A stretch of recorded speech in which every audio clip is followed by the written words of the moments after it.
22 दिसंबर 1964 की वह काली रात, जब तमिलनाडु के पंबन इलाके में एक ऐसा हादसा हुआ जिसे याद कर आज भी रोंगटे खड़े हो जाते हैं। पंबन ब्रिज, जो भारत को पंबन द्वीप और रामेश्वरम से जोड़ता है, उस रात कुदरत के कहर का गवाह बना। ये पुल, जिसे पंबन रेलवे ब्रिज के नाम से जाना जाता है, उस समय अपनी मजबूत बनावट और वास्तुकला के लिए मशहूर था। लेकिन उस रात जो हुआ, उसने इंसानी ताकत और विज्ञान की सीमाओं को उजागर कर दिया। उस दिन सब कुछ सामान्य था। चेन्नई से रामेश्वरम जाने वाली ट्रेन पंबन द्वारका एक्सप्रेस अपनी नियमित यात्रा पर थी। ट्रेन के डिब्बे यात्रियों से भरे हुए थे। कोई तीर्थ यात्रा के लिए उत्साहित था तो कोई अपने परिवार से मिलने की खुशी में मग्न था। किसी को क्या पता था कि यह सफर उनकी जिंदगी का आखिरी सफर बनने वाला है।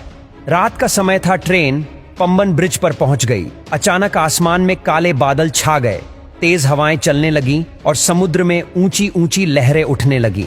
यह एक चक्रवात का संकेत था, एक विनाशकारी तूफान का, जिसने कुछ ही घंटों में पूरे इलाके को तबाह कर देना था। ट्रेन के ड्राइवर ने खतरे को भांपने की कोशिश की, लेकिन तब तक बहुत देर हो चुकी थी। ट्रेन के हर डिब्बे में चीख पुकार मच गई थी। लोगों को समझ नहीं आ रहा था कि क्या हो रहा है। तेज हवाएं इतनी जोरदार थीं कि ब्रिज हिलने लगा। सबके दिलों में एक ही सवाल गूंज रहा था कि क्या हम बच पाएंगे। आखिरकार वो क्षण आ ही गया जब प्रकृति ने अपना विकराल रूप दिखाया। समुद्र की लहरें इतनी ऊंची हो गईं कि उन्होंने ब्रिज को चारों ओर से घेर लिया। ऐसा लग रहा था मानो समंदर ने ब्रिज को निगलने की ठान ली हो। पुल के कुछ हिस्से कमजोर पड़ने लगे और अचानक एक भीषण आवाज के साथ ब्रिज का एक हिस्सा टूट गया। यात्रियों की चीखें, बच्चों का रोना और माता पिता की पुकार सब एक साथ गूंज रहे थे। वो मंजर इतना भयानक था कि शब्दों में बयां करना मुश्किल है। ट्रेन, जो अपनी पूरी गति से ब्रिज पर चल रही थी, सीधी समुद्र में गिर गई। पानी के अंदर जाते ही सब कुछ शांत हो गया। केवल समुद्र की लहरों की आवाज सुनाई दे रही थी। उस हादसे में सैकड़ों लोग मारे गए। कुछ शव तो कभी मिले ही नहीं। वो लोग जो अपने घर लौट रहे थे या तीर्थ यात्रा पर जा रहे थे, उन्हें शायद ही पता था कि वो अपने परिवार से आखिरी बार मिल चुके हैं। इस घटना ने पूरे देश को हिलाकर रख दिया। सरकार ने तुरंत राहत कार्य शुरू किए। नेवी और स्थानीय मछुआरों ने मिलकर बचाव अभियान चलाया, लेकिन चक्रवात की तीव्रता के कारण बचाव कार्य में काफी मुश्किलें आई। इस हादसे के बाद पंबन ब्रिज को दोबारा बनाने की प्रक्रिया शुरू हुई।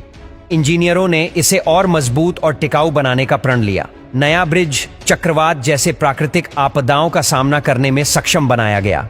लेकिन उन परिवारों के दर्द और खोए हुए अपनों की यादों को कोई पुल नहीं भर सकता। घटना के कुछ समय बाद जिन स्थानीय मछुआरों ने राहत कार्य में अपनी जान जोखिम में डाली थी, उनकी कहानियां भी सामने आई।